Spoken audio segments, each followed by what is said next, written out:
এই বি କୁ ଆମେ ନେଇପାରିବା ହାତୀ ଆଉ ଚଢ଼େଇ। ଶିଶୁ ବାଟିକା ଆମେ ଯେତେବେଳେ ପଢ଼ଉଛେ ସେ ଦେଇଛି ବିଭିନ୍ନ ପଶୁ ପକ୍ଷୀଙ୍କ ଚାଲି ସ୍ୱର ଅଭିନୟ କରିବ। ପିଲାଟି ଚିତ୍ରରେ ରଙ୍ଗ ଦେବ। ବଡ଼ ବହି ହାତୀ ଓ ଚଢ଼େଇ ସମ୍ବନ୍ଧୀୟ ସରଳ ପ୍ରଶ୍ନର ଉତ୍ତର ଦେବ। ତାହେଲେ ଆମେ ଯେତେବେଳେ ଶିଶୁ ବାଟିକା ପିଲାଙ୍କୁ ପଢ଼ଉଛେ ବଡ଼ ବହି ଭିତରୁ ହାତୀ ଆଉ ଚଢ଼େଇ ବହିଟି ଆମେ ନେଇପାରିବା। ତାପରେ ସେ ଦେଇଛି ଆମର କ'ଣ ନା ଏଥିରେ ଯେଉଁ ଦେଇଛି ଆମର ଛୋଟିଆ ଛୋଟିଆ ଗପ, ଯେମିତି ଗୋଟିଏ ଗଛରେ ଚଢ଼େଇଟିଏ ତା ପିଲାଙ୍କୁ ନେଇ ରହୁଥିଲା। ସେ ଗଛର ଆଖପାଖରେ ହାତୀଟିଏ ବୁଲୁଥିଲା।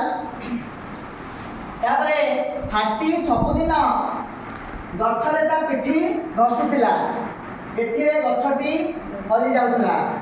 ଗଛ ଦୌଡ଼ୁଥିବାରୁ ଚଢ଼େଇମାନେ ଅସୁବିଧାରେ ପଡ଼ୁଥିଲେ। ଚଢ଼େଇମାନେ କାହିଁକି ଅସୁବିଧାରେ ପଡ଼ୁଥିଲେ ଆମେ ପିଲାଙ୍କୁ ପ୍ରଶ୍ନ କରିପାରିବା। ପିଲାମାନେ ଉତ୍ତର ଦେବେ ନା ନାହିଁ? ତାହେଲେ ଯେତେବେଳେ ଆମେ ଶିଶୁ ବାଟିକା ପିଲାଙ୍କୁ ଏଇ ବଡ଼ ବହି ଭିତରୁ ଆମେ ହାତୀ ଓ ଚଢ଼େଇ ବହିଟି ନେବା। ଏମିତି ହେଲେ